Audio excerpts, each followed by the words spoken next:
వాళ్ళకు 3 సార్లు ఇచ్చిండ్రు. కేటీఆర్ కు 2 సార్లు 10 ఏళ్ళు మంత్రి పదవి ఇచ్చిండ్రు. బీజేపీ కిషన్ రెడ్డి ఇవాళ కొత్తగా సమస్యలు చూసినట్టు మాట్లాడుతున్నా. అయ్యో మట్టి ఉంది గీడ బుడుతుందని. కిషన్ రెడ్డి ఎక్కడి నుంచి వచ్చినవా నువ్వు? 2014లో దత్తన్న ఉండే, 2019లో నువ్వే మంత్రి అయినావు, 2023లో మళ్ళీ నువ్వే గెలిచినావు. మోడీ 3 సార్లు ప్రధానమంత్రి అయిండు. మరికి మట్టి తీసి సీసీ రోడ్లు వేయాలని మనం తెచ్చినవా? బోడబండకి ఎప్పుడైనా నీ ఎంపీ నిధుల నుంచో కేంద్ర మంత్రిగా 10 పైసలన్నా తీసుకొచ్చినవా? ఇవాళ పండ్లికలు ఇచ్చుకుంటూ వచ్చిన అయ్యో మీకు సమస్యలు ఉన్నాయి, మీ సమస్యలు పరిష్కరిస్తామని. ఈ దేశానికి ప్రధానమంత్రిగా నరేంద్ర మోడీ ఉన్నాడు. ఏం తెస్తావో తీసుకురా, ఇంకా 10 రోజులు ఉంది పోలింగ్. ఏం తెస్తావో ఢిల్లీ నుంచి, అంతేగాని గల్లీలలో వచ్చి ఇవాళ 1, 2 అని కథలు చెప్తున్నాడు.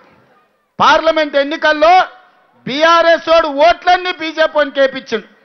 అందుకే మహబూబ్నగర్ కానీ, చేవెళ్ళ కానీ, సికింద్రాబాద్ కానీ, మల్కాజ్గిరి కానీ, మెదక్ కానీ, నిజామాబాద్ కానీ, కరీంనగర్ కానీ, ఆదిలాబాద్లో 8 పార్లమెంట్లలో బీఆర్ఎస్ డిపాజిట్లు జప్తు అయితే ఇవాళ బీజేపీ వాడు గెలిచిండు.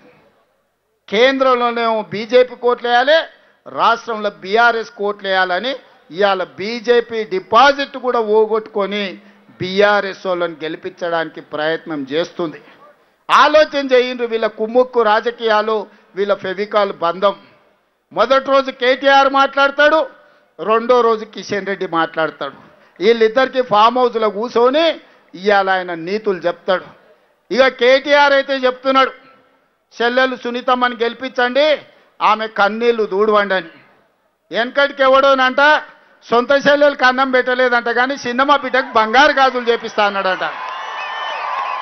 ఓరి సన్నాసి, నీ తోడబిట్టిన చెల్లెలు, నీ సొంత చెల్లెలు ఆస్తి ఇవ్వాల్సి వస్తుందని ఇంట్లోకెళ్ళి బయటకు పంపించినవని ఇవాళ నీ సొంత చెల్లెలు మా పాలమూరు జిల్లాకు వచ్చి ఏడిచింది నిన్ననే.